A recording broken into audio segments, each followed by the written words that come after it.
DAE on all social media. Twitter, Instagram, Facebook, YouTube, and TikTok. Now back to the Pat and Aaron Show. Mornings on WDAE and streaming live on the free iHeartRadio app.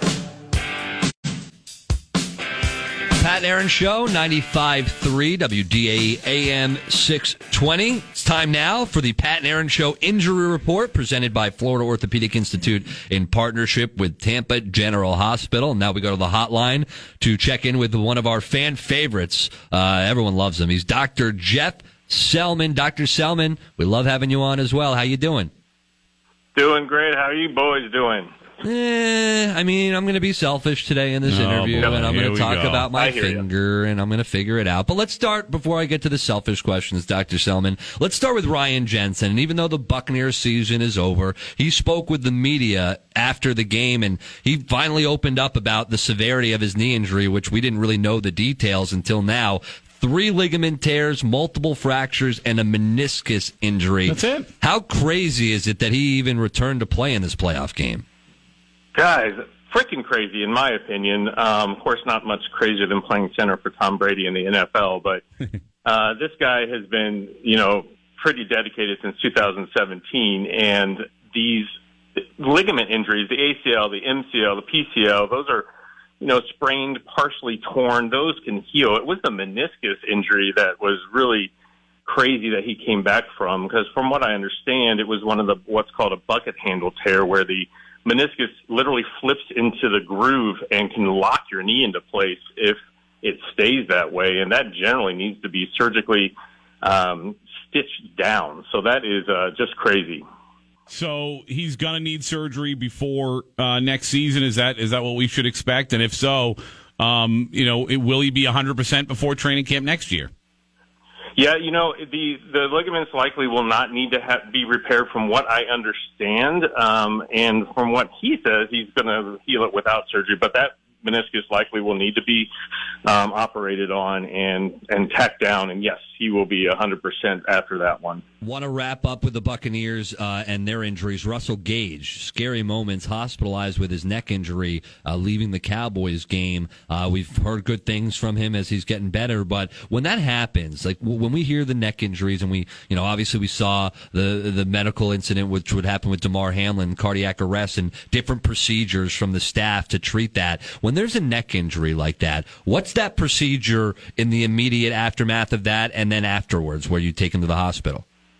Well, the most important is the physical exam for both. So he likely had, 2 different injuries that everyone was worried about, concussion and then a cervical injury, cervical spine injury. And the main thing that you want to start making sure that everything is intact in terms of his nerves, so there are no spinal cord injuries. Then he'd go through a battery of tests, looking at x-rays, CT scans, and MRIs to make sure the ligaments, bones weren't moved out of place, weren't torn, anything like that. And then since he's a high-level athlete, likely some strength testing and making sure that he can get back to 100%. How rare was what we saw after that play? And again, I think everybody was a little bit more tuned into it because of the Damar Hamlin situation, as Aaron kind of just had referenced. But I don't remember seeing a lot of situations like Russel Gage's where it looked like he tried to get up multiple times and then couldn't. How rare is that? And is there anything that either tells you or kind of warns you might be the case when you see that in the moment? When you see that in the moment, the biggest thing you're worried about is an actual brain injury as opposed to a spinal cord injury. If you had a spinal cord injury, it's more flailing of the arms and not able to move the arms, or a lack of feeling in the arms. But when you're not able to stand, it's the brain saying, hey, dude, I am injured, and get me down and protect the rest of the body and don't move.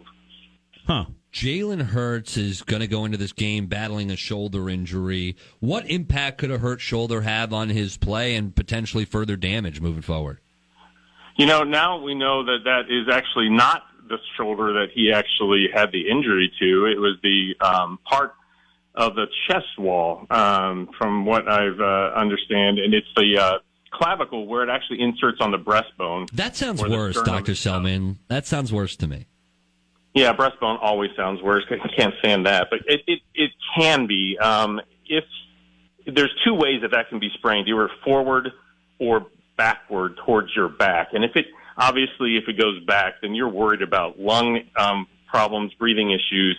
This thing can actually feel unstable. He might even feel it move a little bit. Oof. So he's going to have to be playing through some pain during this game coming up. And he is going to try to play through that pain, and obviously that's something that they're going to have to keep an eye on. But on top of that, if you know a guy has this injury and he's going to be playing through pain, how much risk is he of furthering that injury? And on top of that, would you maybe suggest, like, hey, you're going to be out there, but let's not run around with the football. Let's get rid of it, or take a knee or whatever, but don't make sure you're not taking too many hits?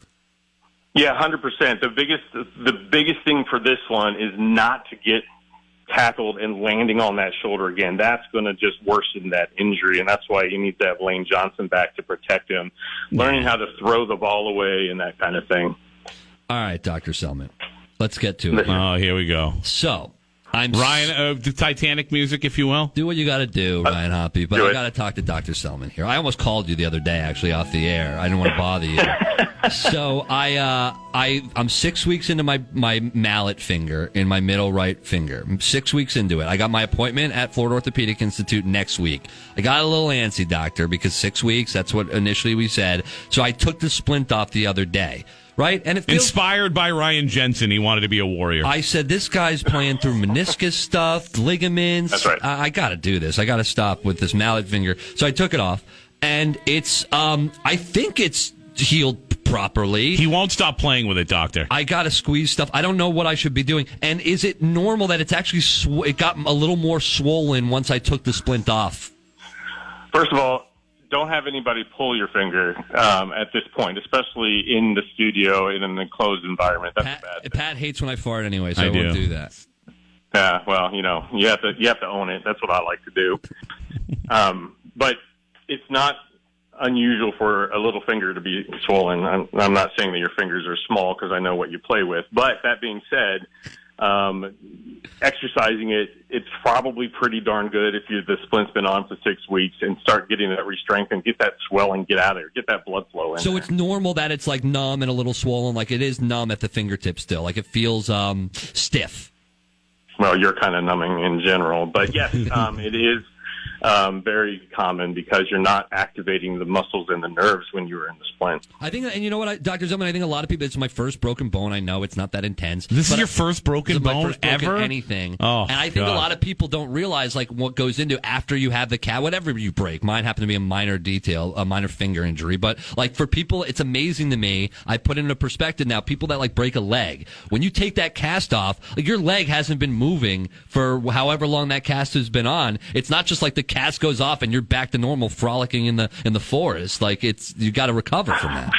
Yeah, no frolicking. You have this little chicken leg. It looks like a little chicken bone compared to the other side when you take off, and kind of similar to the finger, but we're not weight bearing as much, hopefully, at least unless you're doing handstands at night. No handstands. Should I be, is this like hand activities real quick here, and I'm sorry to waste your time, but do I do the, like a squeeze ball, a stress ball, anything you recommend?